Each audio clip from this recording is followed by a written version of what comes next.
ఉంటే ఇది banner heading అయి ఉండేది. చంద్రబాబు అధికారంలో ఉన్నారు కాబట్టి లోపల పేజీలకు పరిమితం.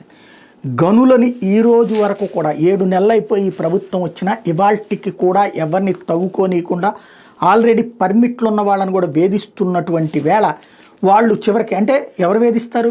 అధికార పక్షానికి సంబంధించిన అనుకూలమైనటువంటి కాంట్రాక్ట్ లేదా అధికార పక్షానికి సంబంధించిన నాయకులు ఏ ప్రాంతానికి ఆ ప్రాంతం మాది అంటూ అక్కడ ఉన్న వాళ్ళందరినీ అధికారులను అడ్డుపెట్టి వేధిస్తూ పిండుకుంటున్నటువంటి వేళ. ఇదివరకు అది వైసీపీ చేసినప్పుడు వైసీపీ తప్పని రాశారు, ఇప్పుడు వచ్చేటప్పటికి అట్లా రాయట్లేదు.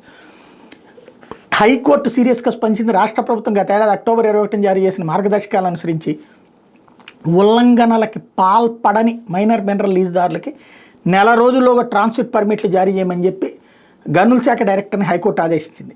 ఏకసభ్య ధర్మాసన న్యాయమూర్తి సోమవారం మధ్యంతర ఉత్తర్వులు ఇచ్చారు.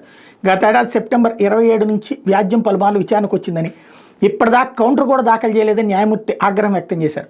ప్రభుత్వం ఇచ్చిన మార్గదర్శకాలకు అనుగుణంగా ట్రాన్సిట్ పర్మిట్లు జారీ చేయాల్సిన బాధ్యత అధికారం మీద ఉందని తేల్చి చెప్పారు.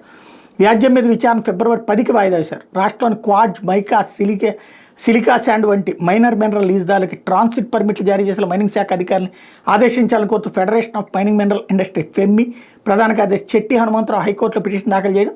వ్యాజ్యం సోమవారం విచారణకు వస్తే పిటిషన్ తరపు న్యాయవాదులు వాదన వినిపించారు.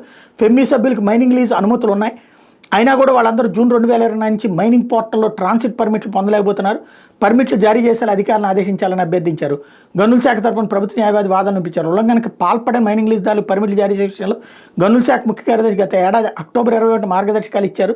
దీనికి సంబంధించిన మెమోను కూడా కోర్టు ముందు ఉంచామని చెప్పారు. కానీ అవి ఏంటో అమలు చేయట్లేదు అన్నటువంటి విషయాన్ని కోర్టులో చెప్పి కోర్టు ముందు వాదనలు వినిపించిన నేపథ్యంలో తక్షణం జారీ చేయమని ఆదేశించింది.